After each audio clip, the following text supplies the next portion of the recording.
I just hit play. Yes, sir. You are on. Very good, thank you. Can we have a roll call vote, please, Ms. Diaz? Councilor Garcia, Present. Councilor Abeyta, Here. Councilor Lindell, Here. Councilor Vigil Coppler, Here. and Chairman Rivera. Here. We have a quorum. Thank you. Approval of the agenda. Any changes from staff? No changes from staff, Mr. Chair. Anything from the committee? What are the wishes of the committee? Move to approve. Second. Motion to approve the agenda by Councilor Lindell, second by Councilor Beta. Any further discussion? See none, can we have a roll call vote, please, Ms. Diaz? Councilor Garcia, Yes. Councilor Abeyta, Yes. Councilor Lindell, Yes. Councilor Vigil Coppler, Yes. and Chairman Rivera. Yes. Approve of the consent agenda. Any changes from staff? No changes, Mr. Chair. Anything the committee would like to pull off consent? Councilor Vigil Coppler. Thank you, Mr. Chair. I would like to remove item B and state that because I have to leave the meeting early, I've given my questions to Councilor Garcia. Very good. Anyone else like to pull anything off consent? Mr. Chair, Councilor Garcia. I would like to remove items A as in Apple, J as in Jack, and L as in Leo. A as in Apple, J as in Jack, L as in Leo. All right, anyone else? Okay, and I would like to pull off item K just for a quick question. All right, so right now we have items A as in Apple, B as in boy, J as in Jack, K as in kite, L as in Leo. Anything else? All right, what are the wishes of the committee? Move to approve as amended. Second. Motion to approve is amended by Councilor Lindell, second by Councilor Garcia. Any further discussion? We have a roll call vote, please, Ms. Diaz. Councilor Garcia, Yes. Councilor Abeyta, Yes. Councilor Lindell, Yes. Councilor Vigil Coppler, Yes. Chairman Rivera. Yes, Motion passes. thank you. Next, approve the minutes from June 7th. Any changes from staff? No changes, Mr. Chair. Any changes from the committee? Wishes of the committee? Move to approve. Second. Motion for approval of the minutes by Councilor Vigil Coppler, second by Councilor Lindell. Further discussion? We have a roll call vote, please, Ms. Diaz. Councilor Garcia, Yes. Councilor Abeyta, Yes. Councilor Lindell, Yes. Councilor Vigil Coppler, Yes. and Chairman Rivera. Yes. Motion passes. All right, anybody on for public comment, Ms. Diaz?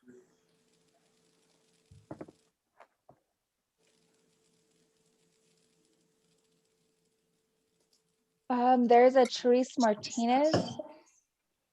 I don't know if she's here for public comment, but let me ask her. I've tried to promote her a couple of times and I'm not getting any, like, she's a city employee. Okay, then Mr. Chair, there's no public comment. Thank you. Next, we're on to presentation informational items. This is what Councilor Vigil Coppler asked for at, I think it was 2 city council meetings ago, and it's a waste management update. Michael Dozer to present. Welcome, Michael. Thank you, Mr. Chair. I can just stand for comment. Did you have any specific questions, Councilor Vigil Coppler? Thank you, Mr. Chair. I wanted, when I asked for this report at City Council, well, first let me thank staff for putting together this report. It's very informative. The last item dealing with safety was what I was most concerned with, because I want staff to address in more detail, what are the safety issues at the wastewater treatment plant? And I do understand that OSHA was there almost all day. And so I'm wondering what it is that occurred. And I know that this report says they're minor, which is good, but I want to know more about what is happening, because I've gotten many complaints and photos and such of items that have gone on there, including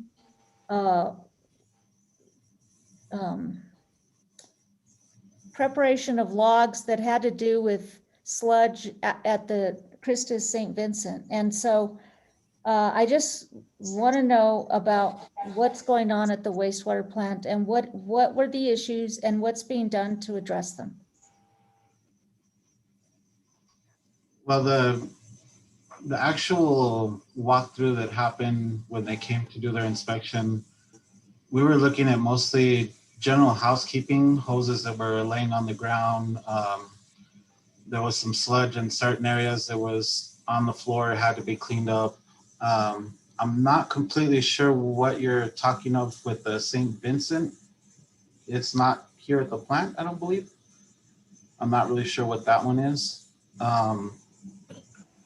Well, my understanding is that after a certain amount of leakage happens, the EPA, the logs are recorded, and up to a certain amount, I can't remember, then EPA has to be called in. And according to staff, there was a lot more leakage than what was reported to avoid calling in EPA. So the leakage I'm thinking of in that conversation would be,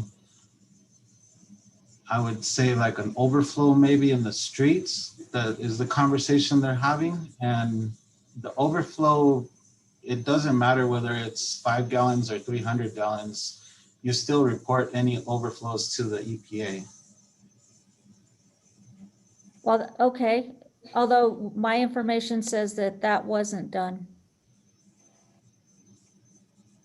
I'm not sure which one you're talking about or what the issue was.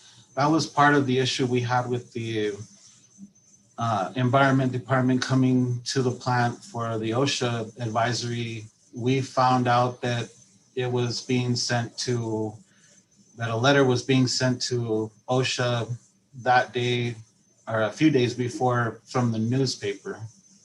So we didn't have any listing or any of those pictures provided to us to address the issues. So we ended up with, after having the inspection, they brought the pictures with them. We got to see the pictures and we took them to every building where the pictures were from. We addressed each issue within the day or the next day to get them taken care of. And I mean, we try to be as proactive as we can with everything we do, and we're just not, I mean, I don't understand why it doesn't get to us, back to us to tell us that something's wrong so we can take care of the problem. Well, I guess the other thing I've seen are pictures of, the working conditions that are there. And I don't know how, if you all work there, that you don't see this. Dirty, filthy, dirty floors with sludge and dirty sinks and dirty everything. I understand that, well, maybe I should ask, do you all have a custodian that cleans things daily, or are you all supposed to clean them? And I know that, you're working with biological kinds of stuff out there, and it's bothersome to me to see some of the working conditions that are out there. And whether or not those are OSHA violations, it just seems to me to be something that somebody in charge would see something and do something about. And, you know, I don't think these are pictures that can be photoshopped, but they're pretty clear to me. And you all work there every day, and I think we need to have a higher level of higher standards of cleanliness. And I tell you what, I wouldn't use those bathrooms out there, seeing what I saw. And so I didn't see any photos of, I don't know if you all have any kitchen facilities or anything similar to that, but it just really concerns me because it brings out of sight, out of mind, and that's what it brings to me. But I want to know about that. If you guys even see this and if it's acceptable to you. And secondly, I want to know about the OSHA violations. I want to know what they are, and I want to know what you're doing about it. That's what I expected this report to be. So we have not received a written issue of any sightings from OSHA yet. They're still doing the interviews with operators. There is no like a preliminary or anything that they'll give you. It'll be a written formal if they cite you for anything. So we haven't received that yet. When we do receive it, I can provide that. The restroom, I believe you saw a picture of in question, is not a usable restroom here at the plant, and it's being torn down. The other restrooms look nothing near that, those pictures. I know we're trying our best to try to keep everywhere clean, help getting the operators with more ownership feeling out there to clean any sludge that hits the floor. I mean, we're trying our best to keep everything safe and clean as much as we can.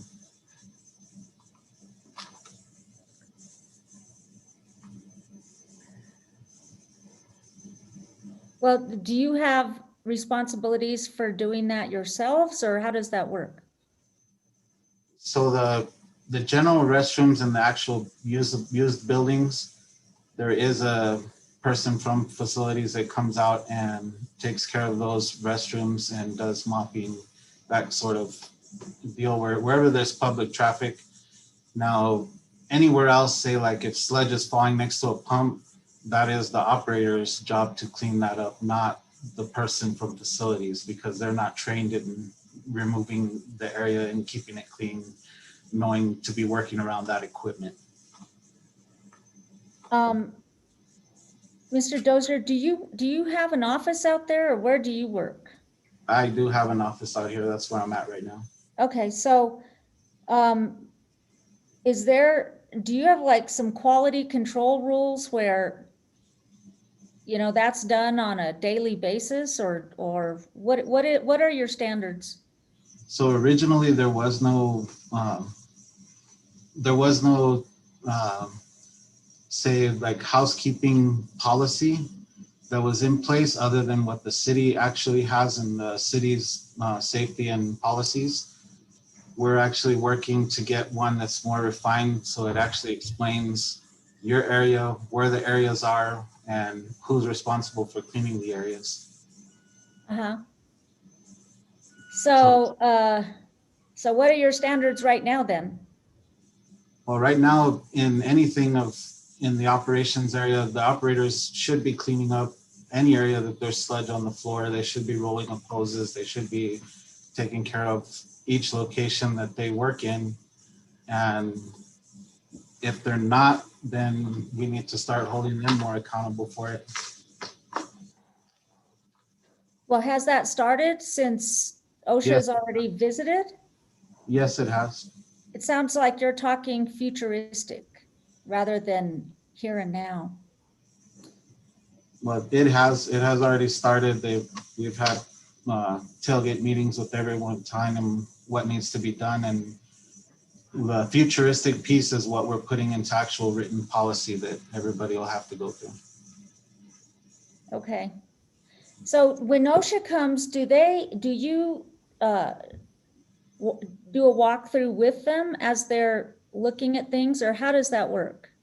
So when OSHA arrived, we had to give warning to the union so they could have a representative here since we are unionized. And then we waited on, the union president actually showed up, and me and the union president went walking with the OSHA representatives and taking them to the buildings in question. So what, can you discuss what their comments were? You said you don't know what the findings are, but what generally do you think their concerns are? Even good things that they noted. So their major concerns that I heard them voice was mainly in the issues of, we did have a few spots where there's some electrical wires that were exposed. They were not exposed in an area that it's like, you say, how do you explain it? They were exposed and they needed to get covered. They were coming outside of a conduit. So we had the electrician come in the morning, pretty much cut off the wires, cap them off, and put it inside of the conduit so it wouldn't be just hanging there. That was one that they did comment on right away. The others were mainly just walking around, and anywhere that the floor was wet or had sludge or had a hose, a trip hazard, anything of that nature that was in there, and it was all kind of pushed towards housekeeping. So we did also have just areas that, you know, we have a lot of construction going on right now. So we had areas that they wanted to make sure that, you know, nobody's walking around in those areas. Nobody's, you know, without a vest or without a helmet, without being, you know, on the status of, like, you know, that they're here on the plant, here at the facility. So we were showing them the information we had, what everybody had to be wearing in the areas, you know, that kind of piece there. They were happy with the way the contractors were working, the way they were marking off their areas, isolating areas where keeping, you know, people out of the area because they had a crane or whatever the situation was that day. So, I mean, it took a while, but most of it was walking around trying to go through buildings. The buildings would say what the picture was, but the picture was taken directly on something. A few of them were written in the wrong building on the explanation of where it was, and we ended up finding them in another building. So there was a couple of them. I'm not sure who was taking the pictures, but maybe they weren't completely sure what building they were in. But we ended up finding every one of the pictures and addressing each one. Do you have responsibility for the other buildings that you say the pictures were located somewhere else? Yes, there's multiple buildings here on the site. So they were in other buildings, like across the plant. Like they would say it was in, say, the digester building, but it was actually in the DAF building, not, you know, not where the caption on the picture was said it was at. But these buildings are under your supervision as well? Yes. Okay, so, you know, I appreciate that your report says that these findings are minor, but exposed wires, you know, the city has had some exposure in regard to that in another department. The sludge on the floor, trip hazards, housekeeping doesn't seem to be very health conscious. Are these things that are acceptable on a day-to-day basis to you and to you, Mr. Jones? Would you work in, well, I guess you do work in this place, but I mean, is this acceptable? It's not acceptable, and it's not something that we would, you know, say that is fine to happen, or I mean, we want to address it and make sure it doesn't happen. One thing, it's a little difficult to explain, you know, what we're looking at and what the issue was. The picture looks really, I mean, it looks interesting to see and makes you really think, you know, wow, what are we doing out here? We could offer you a tour if you'd like to just come out and look, and we could explain and walk through each one. I mean, if that would help. I'm not sure, you know, how to explain it any better. I mean, no matter what, it's not just something that looks bad, it's something we want to take care of and we don't want to have issues with. I mean, there's too many chances for someone to get hurt, and that's the last thing that we want, for someone to get hurt. I mean, this facility is big. There's a lot of heavy equipment. There's a lot of high voltage electronics. There's, you know, a million different things that can catch you, and it's not something we take lightly, because there's too many chances for something to happen. So we have to keep on it. Thank you. You know, that's why I brought this up, because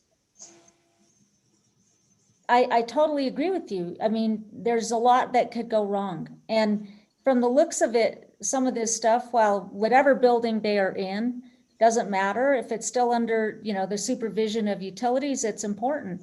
And when things don't get addressed, they don't get better, they get worse.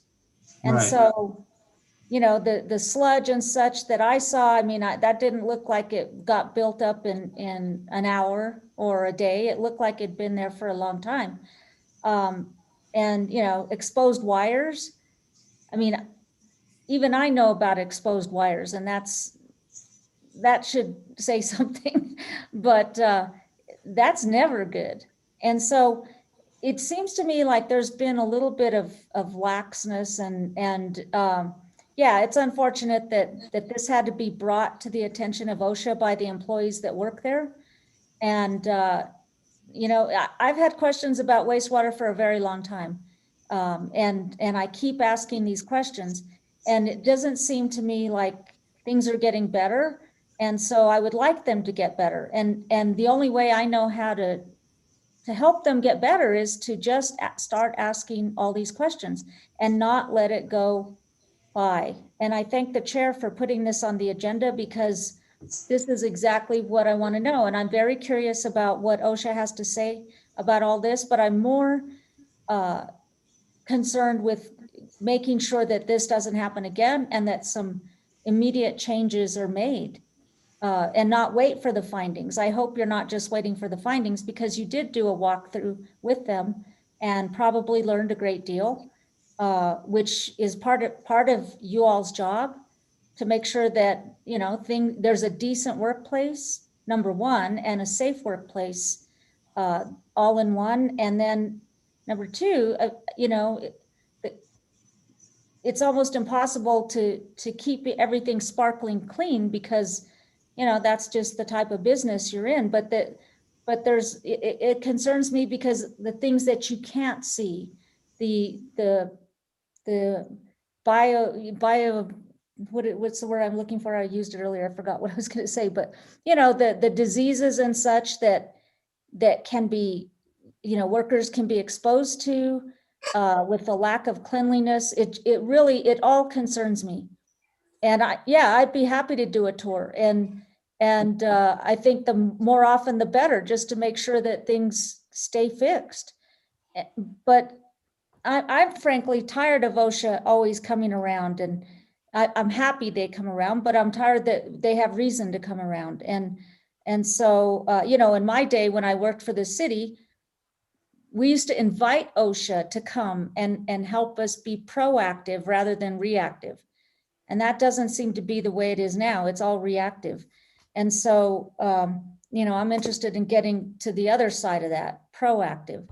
And it just really concerns me. Filth concerns me to begin with, but unsafe practices and seeing this on a day-to-day basis, and having people in charge who make a lot of money, who don't really have the highest standards to keep the place safe and keep it clean.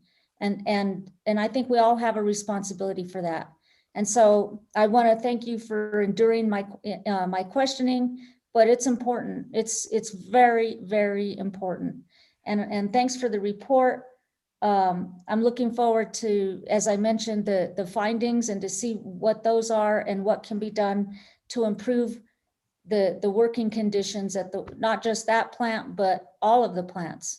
Because, you know, I really believe out of sight, out of mind, and we just can't have that kind of mindset about things like that. So thank you very much for answering my questions and for the report. Thank you, Mr. Chair. Thank you, Counselor. Any other questions for Mr. Dozier? See none. Thank you, Mr. Dozier. And again, anyone that wants a tour of the facility, I think several of us counselors did one. Was it 2 years ago, Mr. Dozier? I think. Yes, sir, Mr. Chair, it was about 2 years. Yeah. Anyone that wants to go out there, I'm sure Mr. Dozier would welcome you. If we want to do it as a group, we can do that as well. So thank you again, Mr. Dozier. Thank you, Mr. Chair. Councilor Vihil Coppler, are you leaving now, or would you like to hear item B before you leave?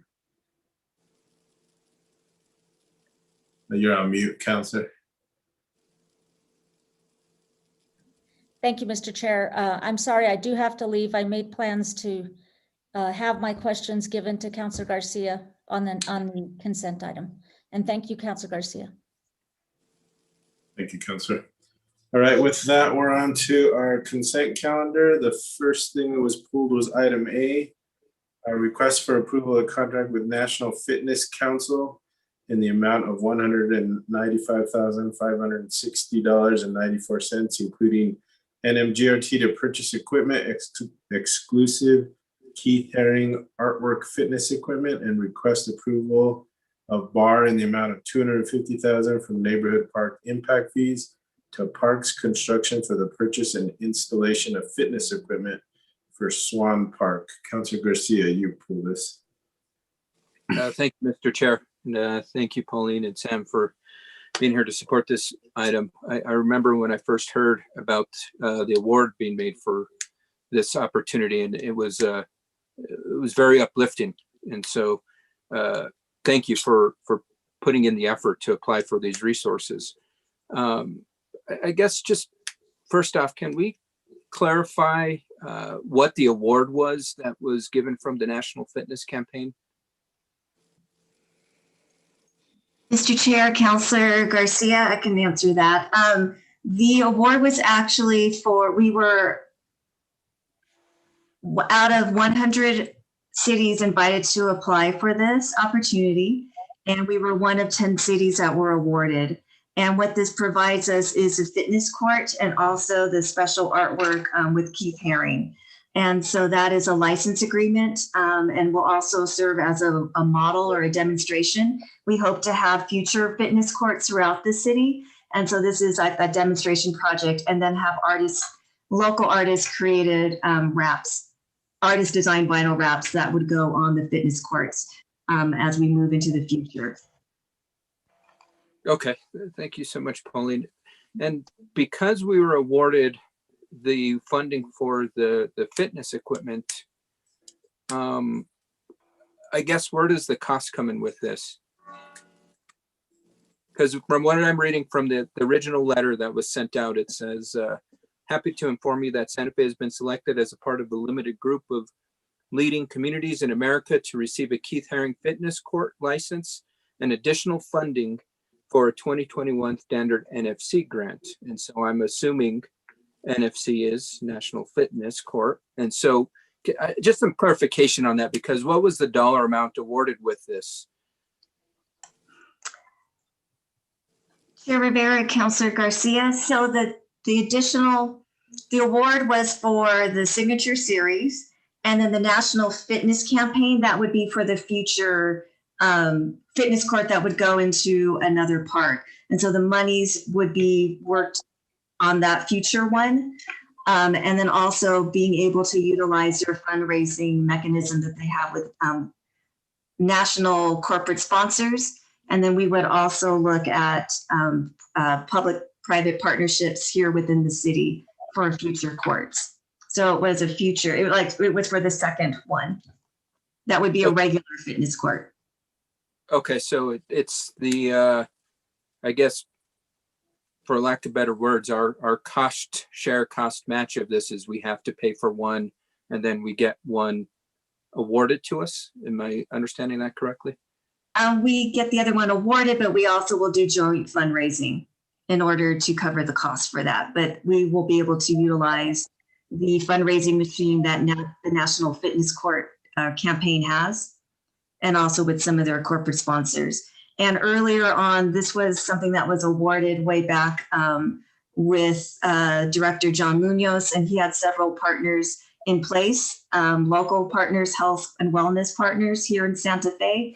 And then the pandemic hit and everything went on hold.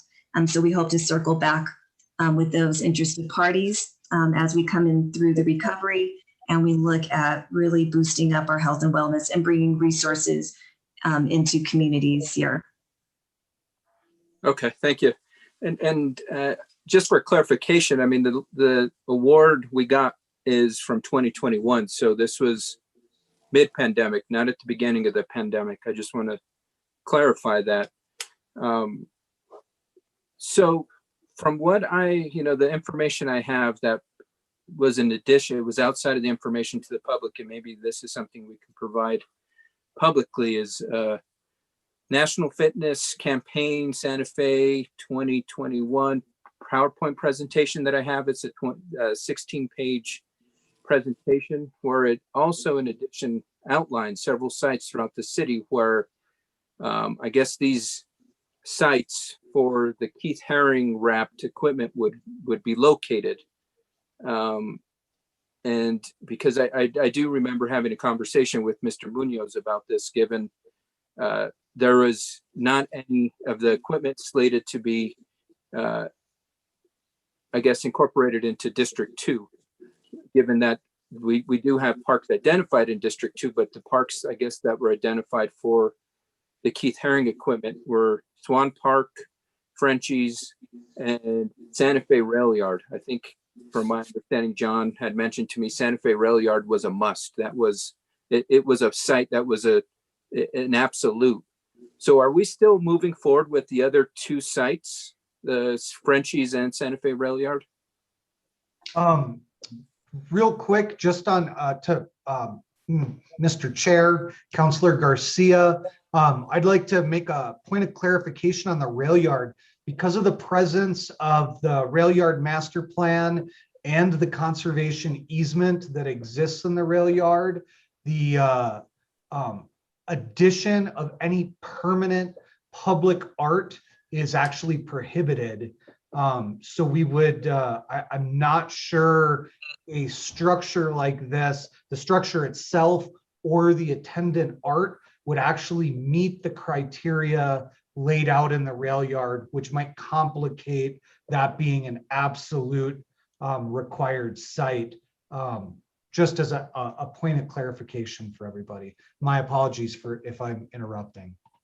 Oh, no worries. Thanks for that clarification, Sam, because it to me then brings up the question, if there are those potential complications, why wouldn't we have worked with the Rail Yard Conservancy before even offering up that site? Because I think, in some instances, Mr. Haring's artwork is widely renowned. And I think to me, I don't think it would be, I don't know. I guess the question is, were those conversations not had with the Conservancy? Mr. Chair, Councilor Garcia, so early on, and I can't speak for the former director, John Munoz, but he was the one who initiated the conversation. And the site analysis was done by National Fitness Courts. They looked at a number of factors of usage, access, pedestrian, cyclist, and impact use. So they identified those sites based on a certain amount of criteria. And then based on those three sites, it became very apparent that we would like to do something on the south side. Like, granted, the rail yard, we hadn't approached the Rail Yard Corporation at that point because we didn't know if we were going to be funded or not. But because the city is doing so many wonderful investments within the south side, it just seemed that that would be an additional health and wellness asset to go into the city. And then looking at the standard National Fitness Courts, then to go at, there's another document that has a series of other parks that have been analyzed, and we need to update that as well with the National Fitness Courts, and look at various other parks in which to do that, and which could include District 2 as well. Okay. And thank you, Pauline. And just for clarification, I mean, I have absolutely no problem with this going to Swan Park. I'm actually thrilled that Swan Park is getting the priority. This is awesome. This is going to be a much needed improvement for that park. And I think this is just fantastic in that sense.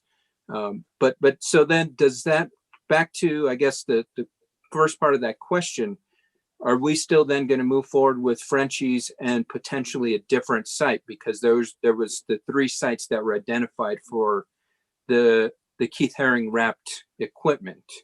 So are we still going to move forward with the 2 additional sites, given one is going to be at no cost from my understanding, and then with an additional 3rd site that I'm assuming we would have to pay similar to the costs which are being requested right now? So, Mr. Chair, Councilor Garcia, first to clarify, for the additional ones, there will be some costs. We're going to have to do fundraising on our side and also do a cost sharing for any other standard fitness court. So a non-Keith Haring, a non-signature one. So I just wanted to make that point of clarification. But there will be that $25,000 seed money that is given by the National Fitness Court. And then we'll be able to utilize their fundraising machine, so to say, and also we'll follow up with building the relationships that Mr. Munoz had done prior to that as for our fundraising efforts. Moving forward with the Nationals Fitness Court, we would go back to them because we have to work with their site analysis. And so Frenchie's could still be part of the mix. We probably will not do anything in the rail yard based on what Mr. Burnett had provided that information, but there are a series of other parks that would be considered. So I don't have that confirmed at this point, and that would be something we'd be interested in working with the counselors for your input as well as we do that site analysis that is conducted by the National Fitness Campaign. Okay, so that was a lot of information there, and I'm still trying to wrap my head around the response. Sorry, Pauline. So we get the second one because we're paying out of pocket for this one. The second one that was awarded to us, where is that going to be placed? That has, Mr. Chair, Councilor Garcia, that's not been determined at this point. Okay, great. And if I could, I'm so sorry to interrupt, but I just think, just to be crystal clear, we're not getting a free court. There is no free court. There's only $25,000 of seed money towards a court, and then we have to take it from there. I think is that correct, Pauline? That is correct. Okay, thank you for clarifying that. That really is helpful. So we've got the $25,000 to help pay for a second one. The remainder of those costs come out of pocket. If we wanted to implement a 3rd, 4th, 5th, we can do so, but we've got to raise the funds or pay out of pocket for that. Correct. Am I understanding that correctly? Mr. Chair, Councilor Garcia, yes, that is correct. Okay, and then so let's hypothetically say 2nd, 3rd, 4th, 5th. We can, because we've been awarded the license, we can wrap this equipment with Mr. Haring's license, or is the only one with Mr. Haring's artwork going to be in the South Side? Mr. Chair, Councilor Garcia, so the license is, there's only 10 licenses that are granted, and we are one of the cities. So that wrap would only be for Swan Park. What we're interested in doing for any future fitness courts is to engage with artists locally who will create a design, and then we can have that created into wraps or whatever application is best to put on there. And that allows us another opportunity to make that connection between art and integration of health. Okay, thank you so much. That's really helpful because it's, like I said, it was, it's I guess it's morphed from the briefing I got, I guess, January timeframe when this came across my desk back then. Okay, I guess I got no other questions. I think you guys, again, Pauline, thank you for reaching out and getting the approvals for this artwork. And I think it's going to be a great draw for the Southside Park to have, it wrapped in this world-renowned artist's artwork. And then I definitely like the idea of bringing in our local artists to be showcased on any future equipment I think you definitely have a tough choice ahead of you, given at least from the design components. And maybe, I don't know, I guess maybe that's the question. Are we going to let the community decide what artwork is going to be on there, given that there is an option, a different number of options of Mr. Herring's artwork that is available to be wrapped on this equipment? Mr. Chair, Councilor Garcia, so when the application was submitted, we had to select the design. And so we were awarded the design that is in the packet. Okay. Yeah. Great. Well, no other questions, Mr. Chair. Thank you so much. Councilor Lindell. Thank you, Chair. I'm not exactly sure what this equipment is, and I would hope that we would proceed with this.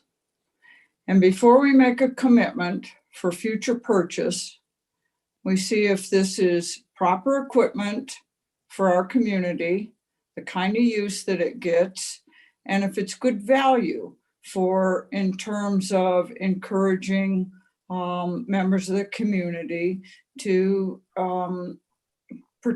participate in fitness activities. I don't want to make a commitment to do 3 of these or 5 of these until we see how this works out and see if it's something that people like. So I'm willing to support this one, but I want to be clear that I'm not supporting 3 of them or 5 of them right now. I want to collect some data and see if people like these. Is this the kind of fitness equipment that works in our community? So I think the location of it's terrific. I love Keith Haring's work, of course I do. But I want to make sure that it's meeting a need in this community rather than just being decorative. So, and if we're getting good value for our money. So that's where I'm at with this. I'm going to support this, but I'm not supporting it that, we've got 3 or 5 more of them coming in the future. So those are my thoughts on it. Thank you, Chair. Thank you, Councilor. Any other questions or comments? Councilor Garcia. Thank you, Mr. Chair. And Councilor Lindell brings up a great point. What if this doesn't work out for us and the equipment is not what the community utilizes? What then happens to the $25,000 that's been awarded to us? Does it revert back? How does that work? So, Mr. Chair, Councilor Garcia, we have not received any grant funds or the award funds. So if the city chooses not to, the funding just would not come to us and we would pass on any future fitness courts. Okay, thank you so much, Pauline. Appreciate that. No other questions, Mr. Chair. Thank you, Councilor. Anybody else? All right, what are the wishes of the committee? Move to approve. Second. Motion for approval by Councilor Garcia, second by Councilor Beta. Any further discussion? We have a roll call vote, please, Ms. Diaz. Counselor Garcia, Yes. Counselor Abeta, Yes. Counselor Lindell, Yes. Chairman Rivera, Yes. and Counselor Vihil Coppler is gone. Yeah, she's excused. Okay, Thank you. motion passes. Thank you. Next, we're on item B, request for approval of amendment number 3 to the PSA with Vladimir Jones in the total amount of $1,450,000 for advertising agency services for Tourism Santa Fe for fiscal year 22. Councilor Vihil Coppler pulled this, but Councilor Garcia will be asking questions. Councilor Garcia. Thank you, Mr. Chair. Thank you, Randy. First question Councilor Vihil Coppler had is just to clarify that this is a $4 million contract that began in 2020. Is that correct? Mr. Chair, Councilor Garcia, it is a 4-year contract, if that's what you said. There was not an amount specified in the 4-year contract because the amount varies on an annual basis depending on the availability of lodger's tax. Okay. Next question, what has the city received and what deliverables has it received for this contract so far? All of the advertising that's done in conjunction with the contract. It's the deliverable is advertising. Okay, so can you give some examples of the advertising that's taking place? Mr. Chair, Councilor Garcia, 80% of the advertising is digital, meaning that it is the type of it's banners that appear if people are searching for travel to New Mexico, travel in the Southwest, historic or art searches. Banners will pop up and give people an option to explore more information about Santa Fe. That is an example of the type of digital advertising that's done. As I say, 80% of the actual advertising spend is digital. The other 20 is primarily print, and that is done in regional magazines, meaning the magazines that serve Phoenix, that serve Texas Monthly, because all of Texas, the major cities are our market. Denver 5280, and we do a monthly insertion in New Mexico Magazine as well, because its subscribers are dedicated interest in New Mexico. So we do a full year buy, full page ad in that magazine. Okay. And when you say digital, does that mean primarily internet or some application based? I know that, whether it be social media streams, but is that what you mean by digital? Mr. Chair, Councilor Garcia, yes, it's internet advertising, usually in conjunction with searches that are occurring using keywords and that are in the search. There is a little bit of social media that is done, but most of that is done internally versus using the agency. Okay, thank you for that. And the last question is in regards to quarterly reports. Mr. Chair and Councilor Garcia, yes, you all have received quarterly reports for the last year. Prior to that, I had not been aware that they were required for distribution, and so we did catch that up, and they have gone out on a quarterly basis since the last renewal, and your next report will probably be out in either the first or the second week of July. It consists of both a spending report to show exactly how the dollars were spent, as well as a chart that shows where the dollars were spent, specifically where the advertising is. Okay, thank you so much, Mr. Randall. I really appreciate that. No other questions that I have from Councilor Vihil Coppler. Thank you, Councilor. Any other questions? Move to approve. Second. Motion for approval by Councilor Lindell, second by Councilor Garcia. Any further discussion? Roll call vote, please, Ms. Diaz. Councilor Garcia, Yes. Councilor Abeyta, Yes. Councilor Lindell, Yes. Chairman Rivera, Yes. motion passes. Thank you. We're on to item J, which is a resolution relating to income disparity and inequity, authorizing the execution of MOU with mayors for a guaranteed income in the Santa Fe Community College to assist with launching a pilot project to support young parents enrolled in the Santa Fe Community College and to build support for a guaranteed income in the city of Santa Fe. Councilor Garcia, you pull this as well. Thank you, Mr. Chair. So I know that there's an attached amendment to this item from Councilor Romero Worth that I am in support of And as we move forward, I would like to attach an approval to this. I do say that I don't feel that the amendment goes far enough in regards to the commitment that this, I think it's a little overreaching in some senses. And this is in particular where, I think that be it further resolved where we urge President Biden and Speaker Pelosi and Senate Majority Leader Schumer to develop a permanent federally guaranteed income allocation. And the reason I state that is it's not because I'm not in belief of it. I just think we need to fully understand the data and how it impacts our city before we give that directive. I think it's a bit premature in that sense. So I guess, Julie, quick question for you. Be it further resolves, the action items in this resolution, are they prescriptive from this initiative?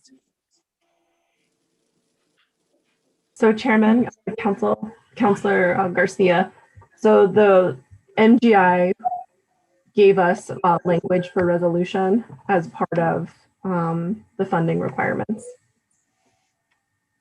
So yes, it's they gave us, and we're adopting whatever they gave us. We didn't really modify it too much. Because I think as it was pointed out during finance by Councilor Romero Worth, it speaks of a city lobbyist doing federal work, and we don't, city lobbyist doesn't do that. And I think we would have to hire somebody, and I don't think we're in a position to do that at the moment. Quick question, and I don't know if this is for Julie or for Kira. At what rate is 200% below the federal poverty rate?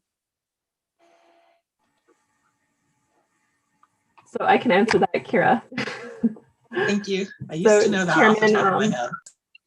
Chairman Rivera, Councilor Garcia.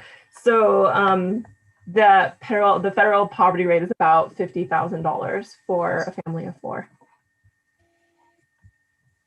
Okay, so we don't have a specific dollar amount, because I know that there's usually for an individual that, for example, because we might have an individual with children, because I think that's a requirement of this. Or I guess let me then ask that a question: Is it a requirement that the recipients of this or that participants in this program have children?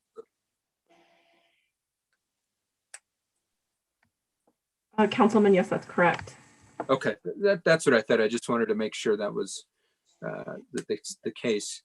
And so I think we should, if it's possible by Wednesday's meeting, I think it would be good for the public to know what that looks like, because I think the public would be shocked in regards to what that rate looks like and how many folks actually might be living at that rate. And that's it, that potentially is a poverty rate. And I think so if possible, if we can get that prepped for Wednesday, that would be fantastic. It came up, I think it was at finance, that the participants are ultimately not required to be in school. I think we're kind of adding on that component with this initiative that we're proposing to implement, that we're partnering up with the schools, and these are going to be students, but it's ultimately not required. Am I understanding that correctly? Mr. Chair, Councilor Garcia, if I may, first of all, if it's okay, I think we can quickly let you know what the federal poverty rate for 200% is with different children on this meeting. We're happy to also provide it in writing, but for a family of 2, which would be a parent and 1 child, anybody making under $34,840 a year would qualify. For a family of 3, it's $43,920. And as Julie stated, for a family of 4, it's actually $53,000, and then even, and then it goes up accordingly, depending on how many children one has. But answer your question about whether it's required to be a student or not.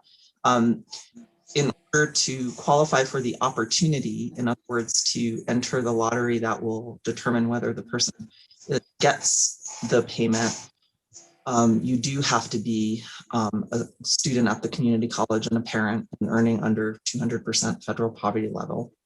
But you don't have to stay in school to continue getting the funding. And the reason for that is, although we certainly hope that people will choose to stay in school, will be able to stay in school, that's part of what we're studying in this pilot, to see if that funding makes a difference or not. But you're not penalized for leaving. Otherwise, we wouldn't know whether or not that made a difference. I hope that answers the question. Yes, but just so I'm fully understanding, the requirement to be in school is a City of Santa Fe requirement. It's not a requirement of this overall initiative. Mr. Right. Chair, Councilor Garcia, correct. We designed our own pilot, and we decided with our community partners to focus on the population of young parents who were also students at the community college. Okay, thank you for clarifying that. And I guess, where I'm getting at with this is, given that it's, $34,000 for a parent with one child, and it only goes up for, and especially in a city with super high cost of living expenses, I would encourage us to rethink and maybe open up the opportunity to non-students, because the data collected from that could be invaluable. I think that we've got a lot of service industry workers that fall into this category.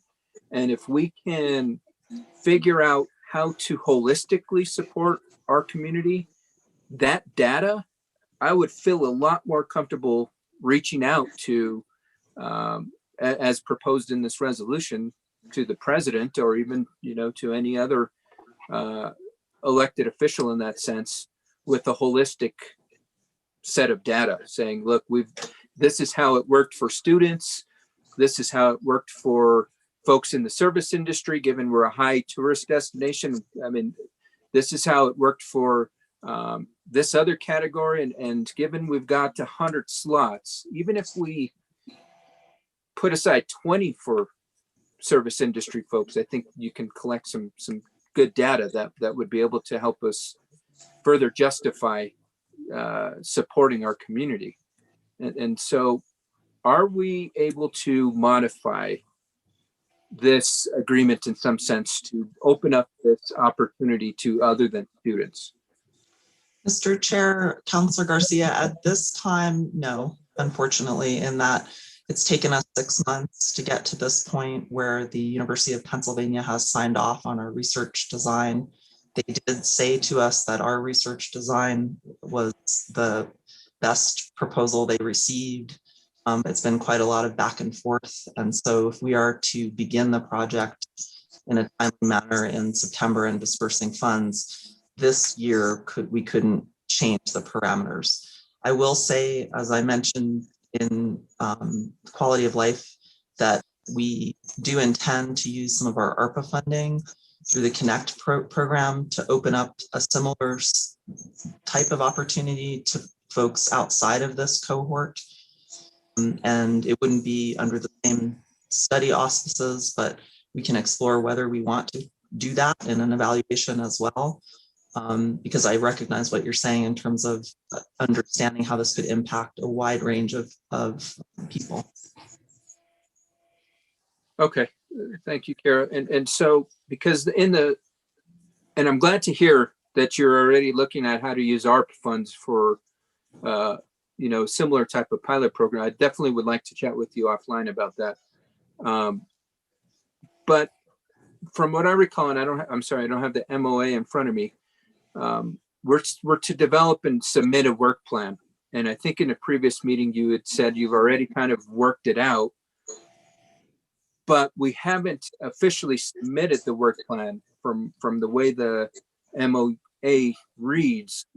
And so I guess that's where, how much, I don't, given that it is one of the best or the best, I think you said, proposals submitted, I guess just, again, why we should reach out to our partners to see, look, we've got this additional pot that we want to work with, and we want to modify our work plan by this much.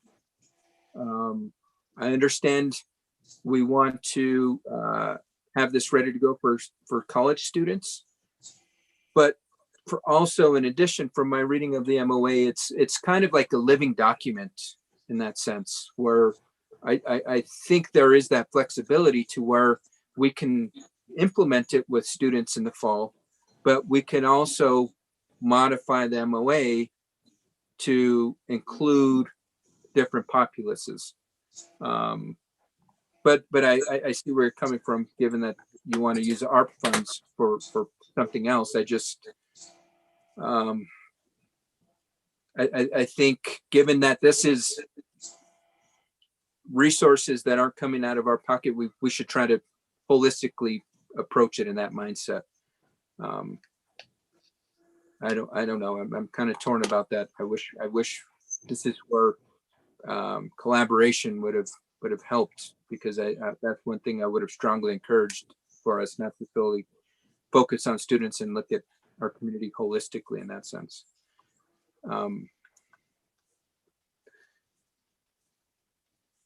I don't think I have any other questions at the moment. I do want to learn more about, I guess you called it a stipend. What was it? We're getting $20,000 to support somebody that is going to manage this for us. And I don't think I saw that in this week's packet. So is it in the packet? Mr. Chair, Councilor Garcia, I'll let Julie explain that. So Chairman Rivera, Councilor Garcia, so we did receive a $20,000 stipend from the University of Pennsylvania to support a fellow that's going to be kind of the liaison between our research, our participants and MGI, and they're a much more neutral kind of party. We were able to recruit somebody locally who happens to be a master's level student from UNM, who lives in the city of Santa Fe, who's bilingual and is also a young parent. So we should be getting approval from UPenn to bring them on. Hopefully we'll find out sometime this week, but that's really where the stipend is going, to support the project. And that's paid directly from UPenn to the student. Okay. I guess I think I requested in the last time, if we can include that in the packet, just so the public is well aware of this fellow that's going to help, and how it's going to support this project. Because with the FYR, that's zero. It's to me, I think we need to be able to justify why there's not a financial impact to the city, and how it's not going to take up any additional time of city staff. With that, no other questions, Mr. Chair. Thank you, Julie, and thank you, Kara, for all the information. I really appreciate it.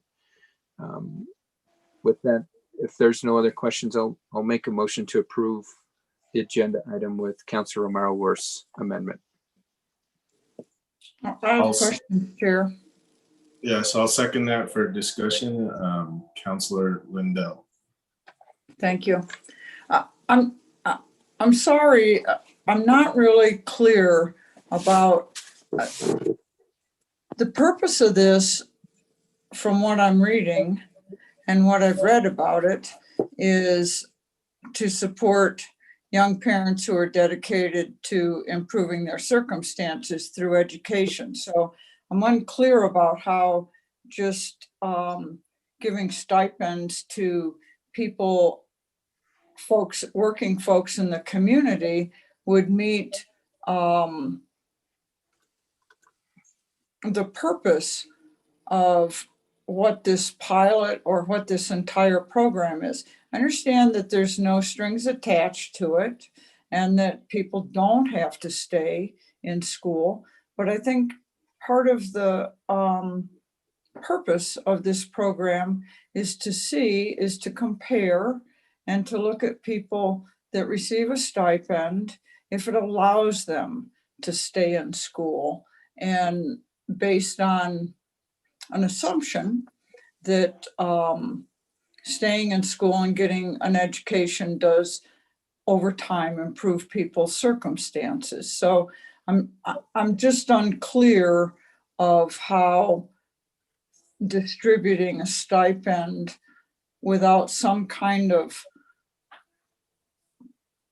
program associated with it would help us to collect any kind of data on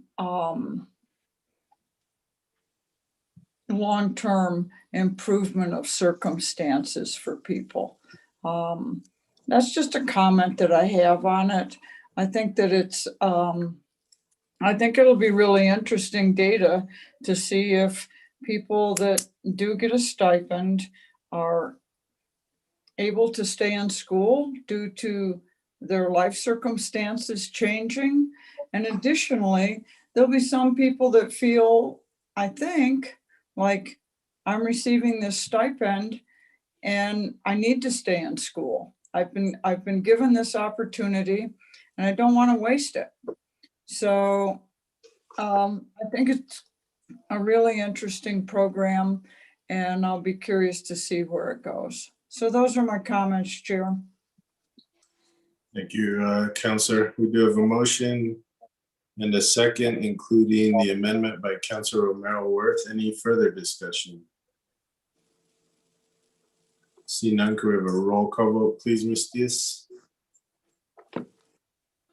Counselor Garcia, Yes. Counselor Abeyta, Yes. Counselor Lindell, Yes. Chairman Rivera, Yes, motion passes. thank you. Now we're on to item K, a resolution donating property identified as 635 Alto Street and resources to a developer qualified as a grantee under the New Mexico Affordable Housing Act for development of at least 5 low-priced dwelling units. I pull this one off for a quick question of Alexandra. If you can just, is there a difference between low-priced dwelling units and affordable housing, and what is that difference, if there is one? Thank you for that question, Mr. Chair. The difference, a low-priced dwelling unit is defined in our city code, chapter 26-2. And what it is it's aiming for more of the higher workforce housing. So the price is set so that it's affordable to someone at 100% area median income. And then the actual income of the person who ends up with the housing can't exceed 120% of area median income. And that is compared to our Santa Fe Homes Program pricing schedule, which is priced for much lower income ranges. Why the decision to go with low-priced dwelling units versus affordable housing then? Mr. Chair, the decision was that we felt that the market wouldn't be able to bear the lower prices, that the developer wouldn't be able to build.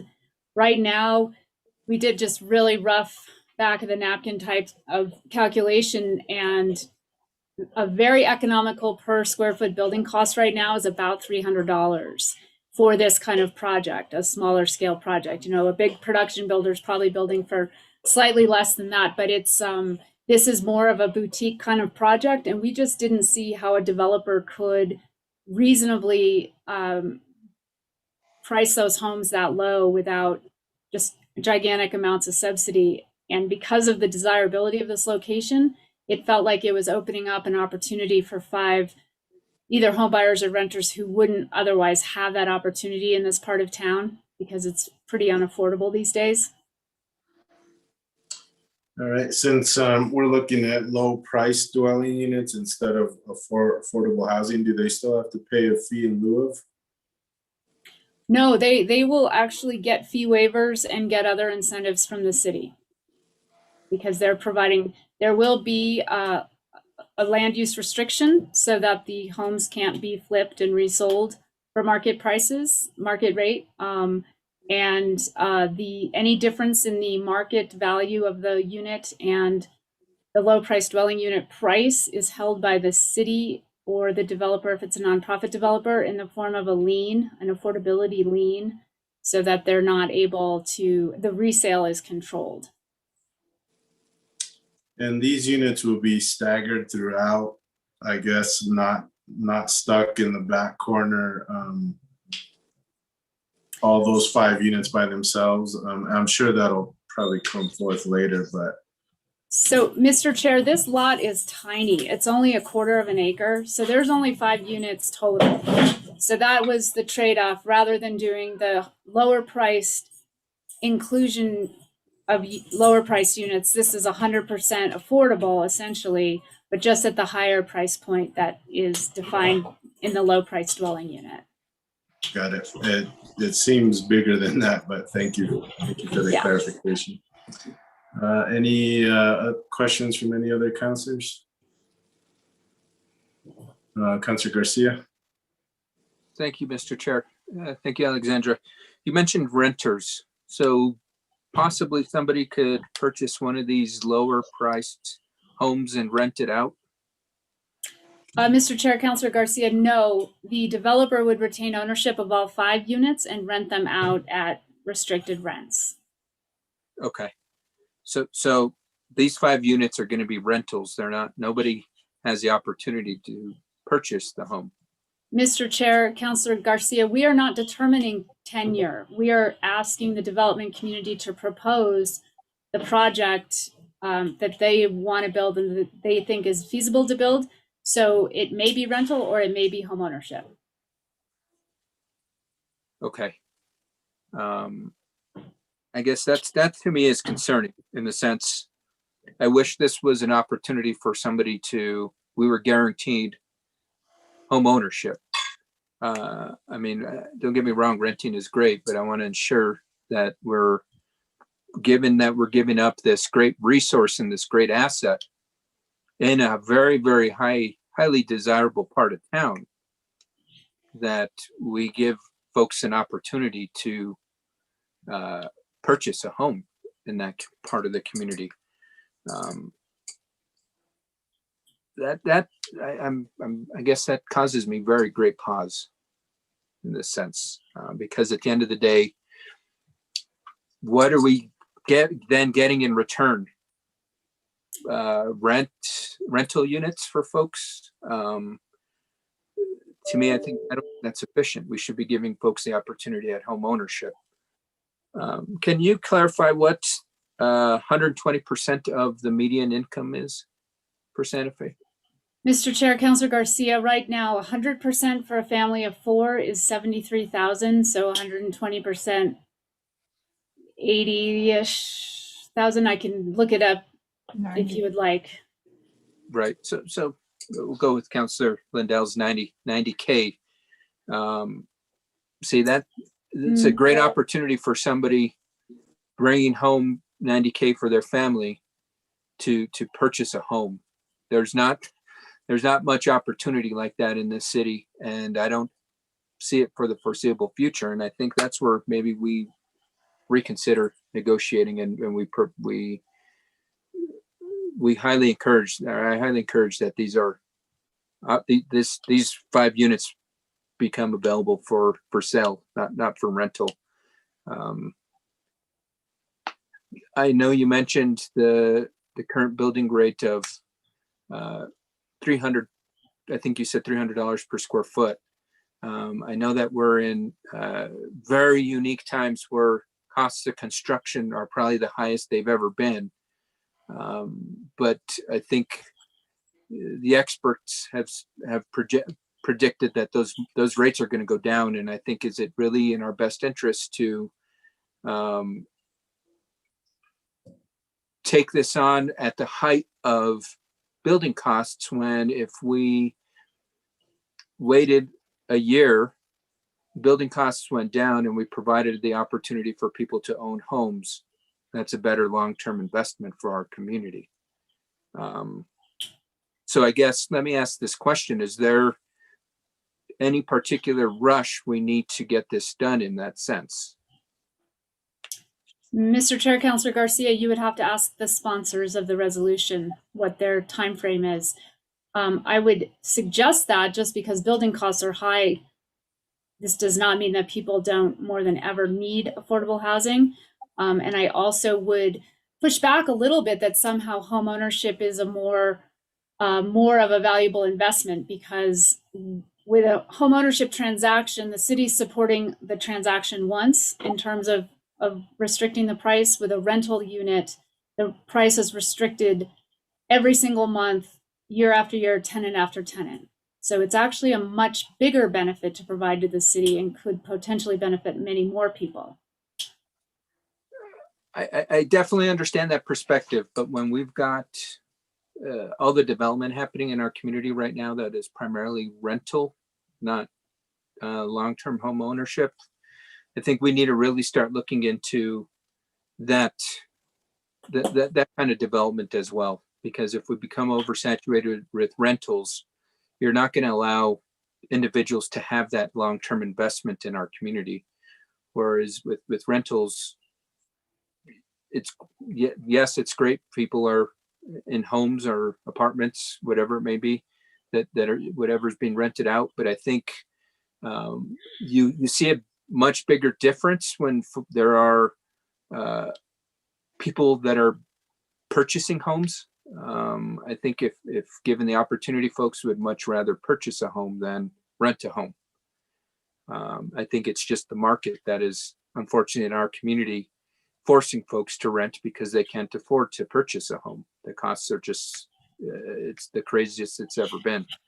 But thank you for clarifying that there is not a particular rush to get this done. I think this is something we can sit, and if we wait, it's going to be a better long-term investment for the community and those individuals that will ultimately land up in these homes that are developed. With that, no other questions, Mr. Chair. Councilor Lindell, did you still have a question? Your hand was up and then it went down. Yeah, I decided to just put my hand down. And I'll make a motion to approve though while I have the mic on. We have a motion for approval. Second. Motion for approval by Councilor Lindell, second by Councilor Beta. Any further discussion?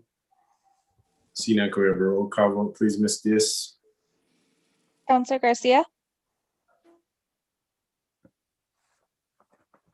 I'm going to abstain to speak with the sponsors more about this in governing body. Councilor Beta, Yes. Councilor Lindell, Yes. and Chairman Rivera. Yes. Motion passes. Thank you. Now we're on to item L, which is request for approval of a budget adjustment request to move funds for the solar and street lighting contracts into budget fund 315 CIP resources. Councilor Garcia, you pull this. Thank you, Mr. Chair. I wish I had a better question than this, but what is this? Can we get some clarification around what is this request for?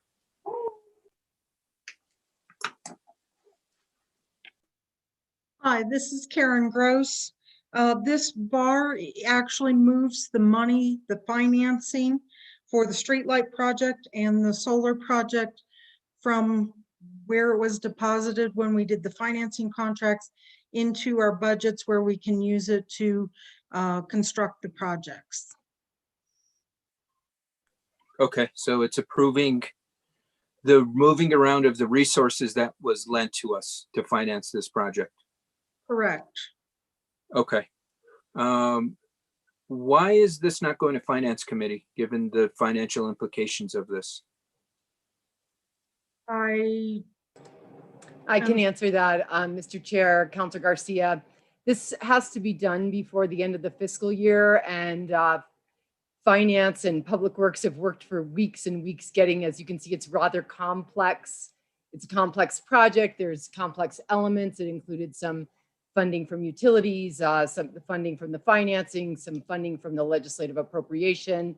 And it did take some time for finance and public works to get it all worked out exactly right. And we missed the deadline for last Monday night's finance committee meeting. And so that's why we'll be a action item on Wednesday, the last governing body meeting of the fiscal year.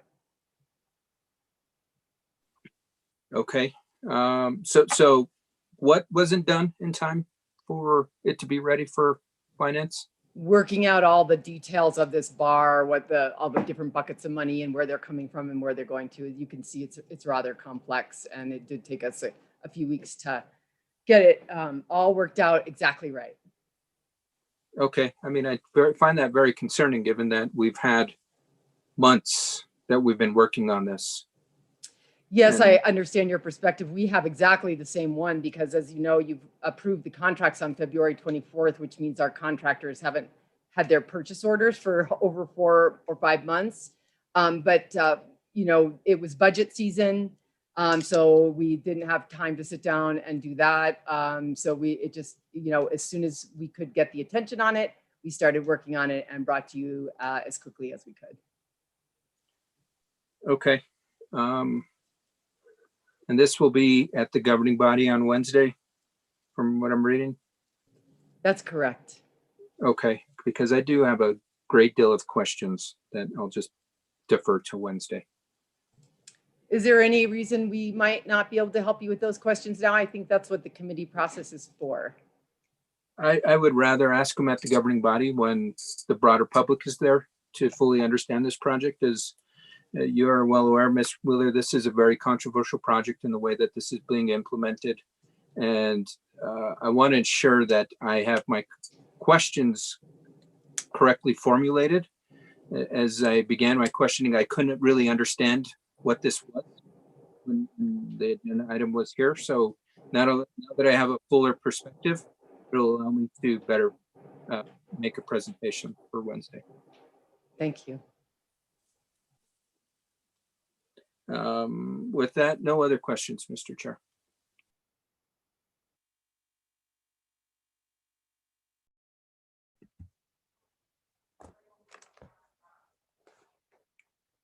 Mr. Chairman, I'll move for approval. Second.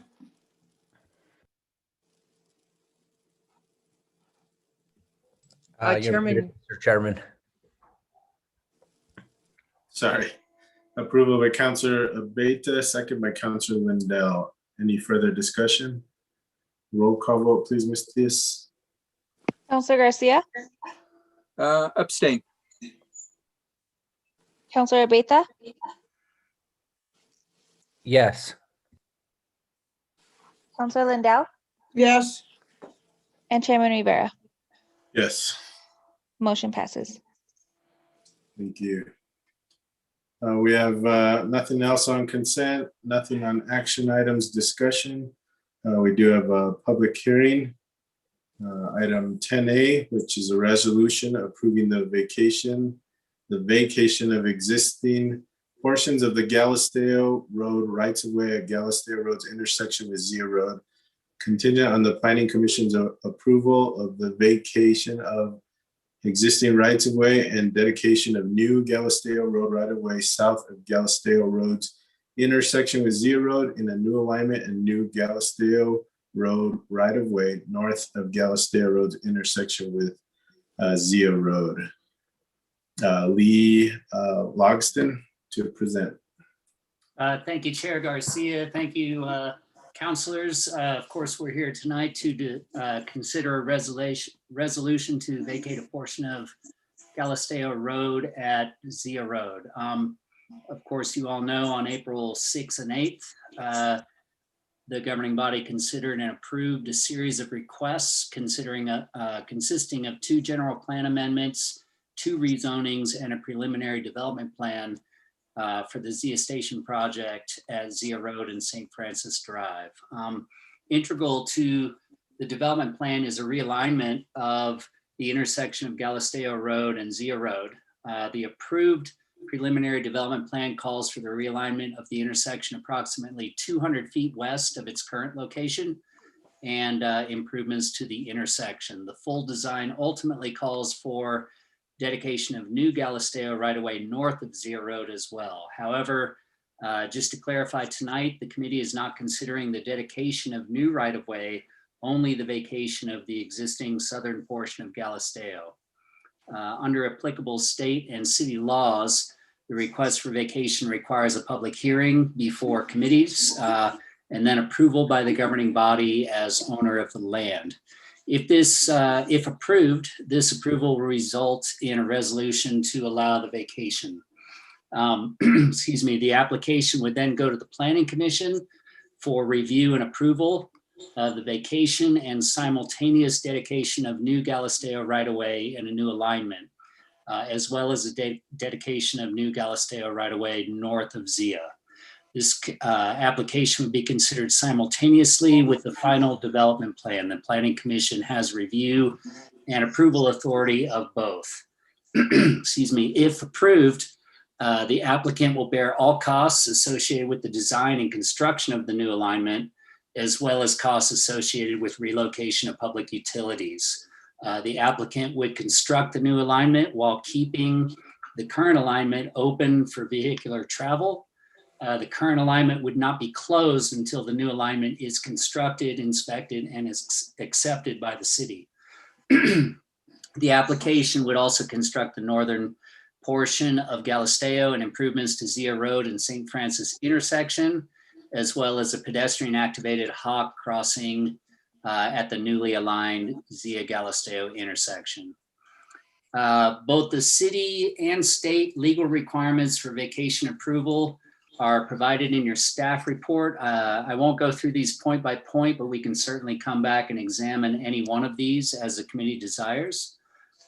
In summary, the staff recommends that the governing body approve the resolution to vacate Galisteo right-of-way, befitting their prior approval of the Zia Station preliminary development plan and as a necessary step towards the final development plan approval. In your packet, I've included minutes from the prior meetings, as well as the finding of fact conclusions of law to assist in your consideration of this matter. So I will leave my presentation at that. Of course, we have the applicant here as well, and we can certainly answer any questions that the committee desires. Thank you. Right, Mr. Loxton, is the rest of staff here just to answer questions, or did anybody else need to present? We talked to the applicant, Ms. Jenkins, and she kind of indicated that, you know, just she's here to answer questions, put images on the screen as needed, but doesn't necessarily have a presentation per se. We do have, of course, full staff here to assist in answering questions as well. Thank you. This is a public hearing, so is there anyone, Ms. Diaz, from the public that wishes to comment on this? There's one of the attendees, Mark Bertram. Let me see if he's here to talk. Mark, are you here for public comment?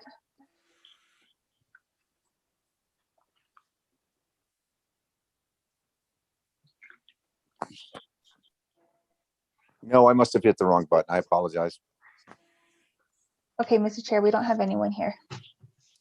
Very good. So the public hearing is closed. Do we have any questions from the committee? Councilor Lindell. Thank you, Chair.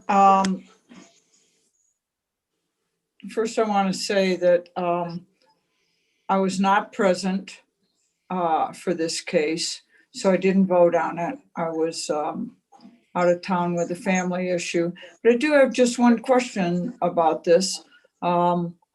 Was this always part of the process of that we knew we would be having to go through, or did this come up later on? And this is in addition to what the Planning Commission and eventually the City Council voted on. I'm sure that the realignment was part of it, but for this to have to be a separate piece, how did that happen? Maybe Lee or Sally, could you answer that? Do you know? I will answer unless Sally would prefer. It's up to you, Counselor Lindell. We can both answer that, I think. You want to like go back and forth on it? How do you want to do that? Okay. Chair Rivera, Counselor Lindell, members of the committee. So we did know all along that this project, to complete the development plan as proposed in the preliminary development plan that was coming forward, would require the city to vacate a portion of our existing right-of-way. So basically the city has that portion of Gallisdale Road, the city has an easement, according to the research done by both the landowner and our land use department property manager. So that's a bit unusual. Our regular planning commission process certainly contemplates the dedication of new right-of-way, streets, public infrastructure that's necessary to support a new development. But we're not usually giving up something that the city already owns. So it is an unusual situation. We did start looking at this early on to figure out options for fulfilling sort of the legal process for the city to give up something that we currently own. And so that does need approval by the governing body, speaking as the owners, as the city. And so that's why we have this process. I think there's potentially other things that could be done. I know in other situations, we've done things like land swaps with other entities and things like that. But that seemed a little more complicated since this is actually very close to the normal process of a developer dedicating their necessary infrastructure to the city. It's just that little bit of realignment. And so there is actually a city ordinance that speaks to a process for that and a state statute that speaks to the process. So we did look at that quite a long time ago. We knew this was coming. The applicant wanted to see if they could get through that first step of approvals, but certainly this piece was incorporated into all of the plans that previously went to Planning Commission and governing body. Okay, that's all I wanted to hear. I appreciate it. Thank you. Thank you, Chair. Thank you, Councilor Lindell. Councilor Garcia. Thank you, Mr. Chair. Quick question, clarification. So when this goes to governing body on the 14th, am I understanding the correct timeline for this? Will this be another public hearing? Chair Rivera, Councilor Garcia, no. So what we're really doing here is it's almost what we would normally do for any other legislation. It's really just the resolution is the method for the governing body to speak as one body, as the owner of this right of way. And so resolutions, we don't normally do public hearings. The reason this one was required to be open as a public hearing is just because our ordinance specifically requires that. That's not a requirement of state law. And so it's a bit of an unusual resolution, but it is really just a resolution. It's a method for the governing body to speak and approve this vacation of existing easement right away. Okay. And so given that we're required to have the public hearing, why didn't we do it during the governing body meeting? Given one, none of the other governing body members would be able to hear any of the public comment, should there have been comment tonight. Two, I think that's probably the best venue for a public hearing so I would like for this to be a public hearing at the governing body meeting on the 14th. I don't think we have to give 30-day notice for it. So given that, I would I guess make that motion that we have this agenda item be a public hearing at the meeting on the 14th. Because I'm very surprised that there is not a single person from the community that spoke on this. And we were, except for Councilor Lindell and Councilor Rivera, we were all aware of the public that came out to speak, whether it was in favor or not in favor of this. And I think we should give the public their fair opportunity to speak on the matter and not have a public hearing during a committee meeting. So I'll make that motion that this agenda item be presented as a public hearing on our July 14th governing body meeting. And please that we reach out to the community. I don't know if the public was even aware that this public hearing was happening. Second. Chairman, I don't know if this is a point of order, but or Sally, if you could answer this, isn't there a requirement for noticing a public hearing for 30 days. So I don't think you could do July 14th. Chair Rivera, I'm honestly not sure what the requirement would be for a public hearing on a resolution where there's not normally, I don't know of a legal requirement. So I'm not sure. I'm not sure. I would have to review, because we don't normally do public hearings on resolutions. I'm not, it doesn't trigger any of the notice provisions that I normally apply. And this one is very unusual. The reason that this is being heard by this committee is specifically in our ordinance creates this extra step. And I just want to note too that this will be going to Planning Commission, has the final hearing on this, which is also very unusual. But Planning Commission will be holding a public hearing in conjunction with the application for the final development plan. So this will go to them as well for an additional public hearing as part of that regular process. So I don't see anything necessarily wrong with the motion for the 14th, but we will want to review legal requirements if that's, and I'm not sure ultimately who has the authority to place something as a public hearing on the governing body agenda either. So all questions I'm not familiar with an answer to right now, but that we can certainly look at. And Chair, if I might jump in on this also, at the governing body meetings, whereas the Zia Station preliminary development, general plan, and the 2 rezoning requirements, this was very discussed at length about that this would be coming forward, and that there was a separate process for this, and that was a public hearing. And then it'll be a second public hearing to accept the dedication of the new realignment. This is only for vacation and it's through a resolution. So the second public hearing will be noticed and posted. Well, we consider a second public hearing, but it'll be heard by the Planning Commission. And then ultimately, if that's appealed, then it could be appealed to the governing body and that would be heard also there. So I just want to throw it out that there has been a public hearing, multiple public hearings. There's been the Planning Commission, there's been the governing body hearings, both of those nights, and then it will go back again to the Planning Commission for a final decision. And if there's an appeal, then it would go back up to the governing body. Thank you, Noah. Any further discussion or any other comment from staff? Mr. Mayor. Sorry, Mr. Chair, I apologize. With that motion, there's nothing out of line with it. We put resolutions in a public hearing, less than 30-day notice. That's from my understanding, it's our ordinances that require the 30-day notice.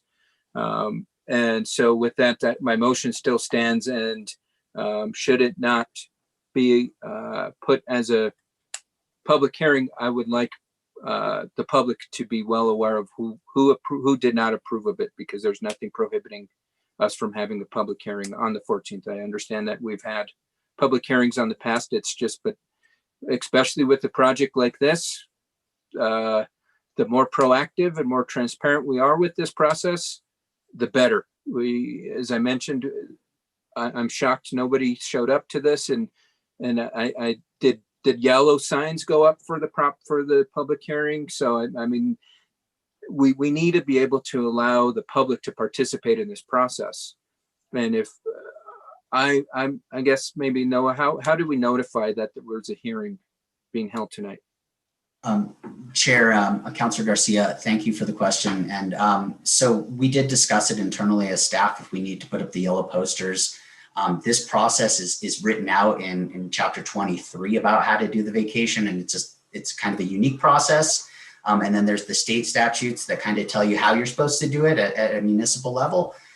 So it didn't require public notification, and we did look at it. We said, and it isn't required.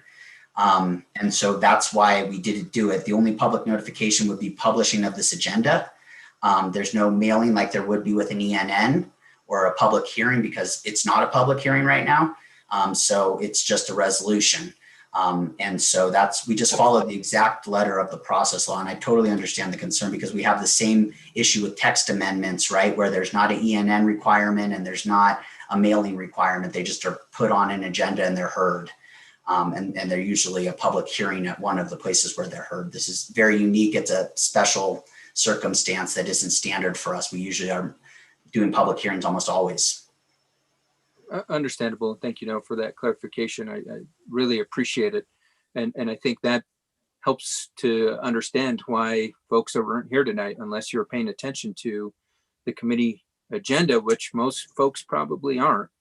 They're not aware of what's happening tonight. And so I think given that the sheer interest of this project, we need to show best interest to the community in that sense. So I would request that we put up yellow signs for this. This is something we don't want to be moving forward in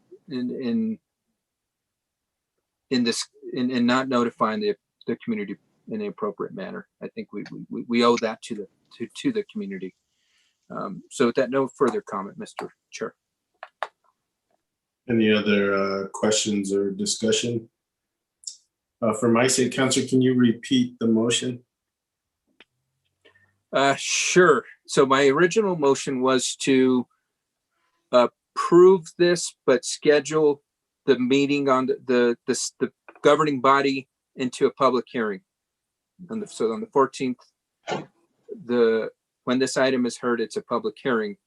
But then after the fact, I spoke about properly notifying the community because it's come to light that we only notified the community by the agenda. So I'd like to rescind my motion and hopefully Councilor Beta would, because I would like for us to notify the community in the appropriate manner.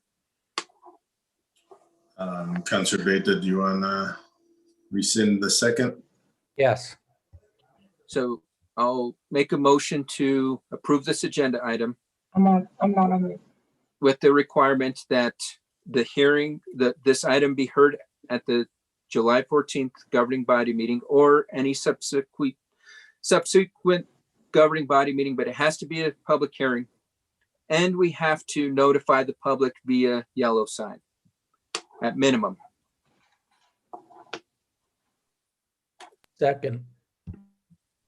We have a motion by Councilor Garcia, second by Councilor Beta. Further discussion?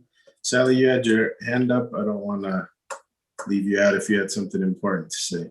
Thank you, Chair Rivera. I was just hoping for the clarification on the exact requested type of notice because we have so many different notice provisions in our land use ordinance, and none were specifically applicable here. So I understand now with the yellow sign request is very clear. I appreciate that. All right, so we have a motion and a second. Any further discussion? We have a roll call vote, please, Ms. Diaz. Councilor Garcia, Yes. Councilor Abeta, Yes. Councilor Lindell,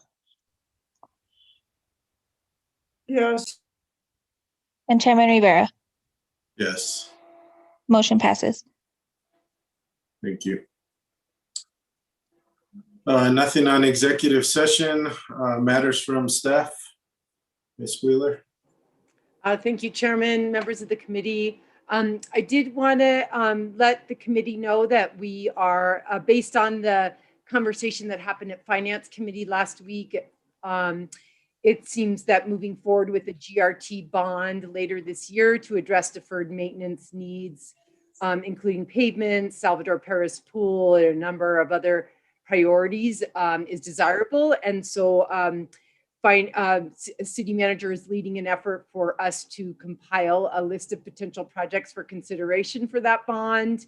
And finance has prepared a schedule for that GRT bond. And so I wanted to let you know that that work has begun. We'll be meeting with department directors, updating our big master list of capital needs, and then meeting with the counselors as well, doing district meetings as we always do to get feedback.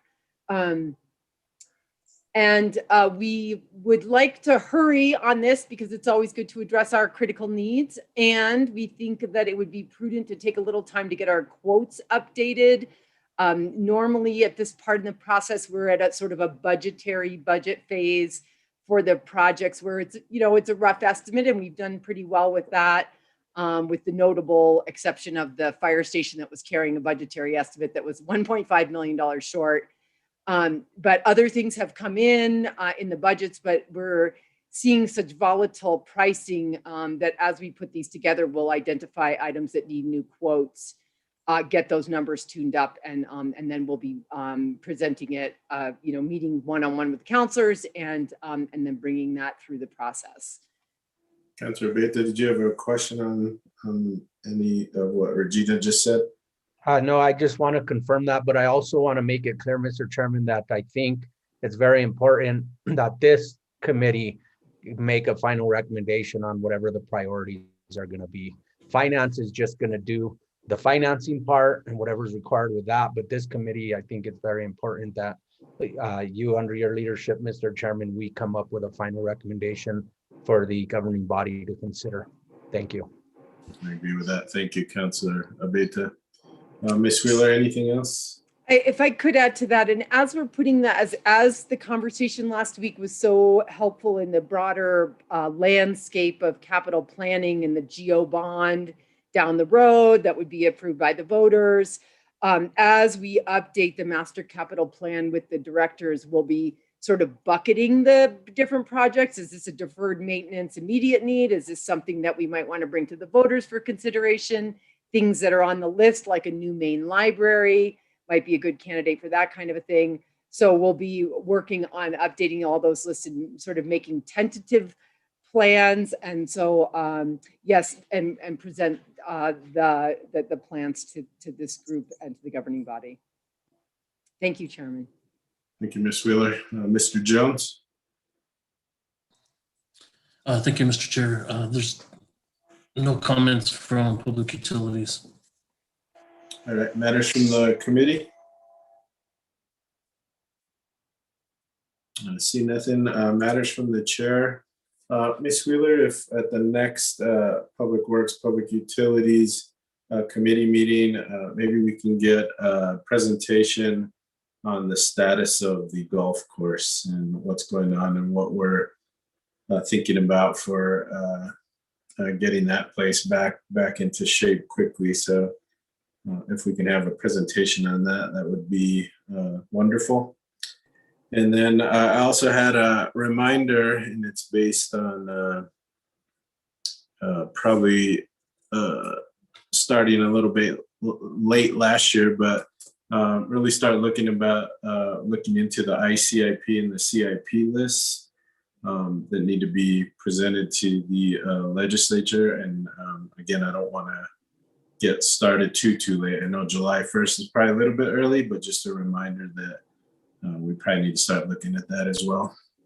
Thank you, Chairman. Actually, it's very timely. If you remember, that resolution with the decisions is due by September 9th, usually to DFA. So it's the perfect time to begin, and we'll definitely be updating that list in this whole process of capital plan update. Thank you so much for that reminder. Thank you, Councilor Lindell. Thank you, Chair.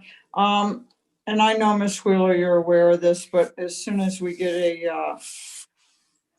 an estimate for bicentennial pool, you're speaking right along with me. That was excellent. You'll get that to us as quickly as possible, correct?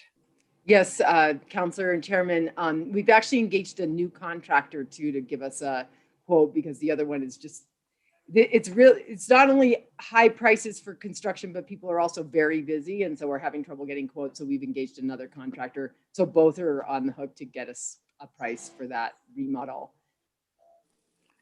Okay. I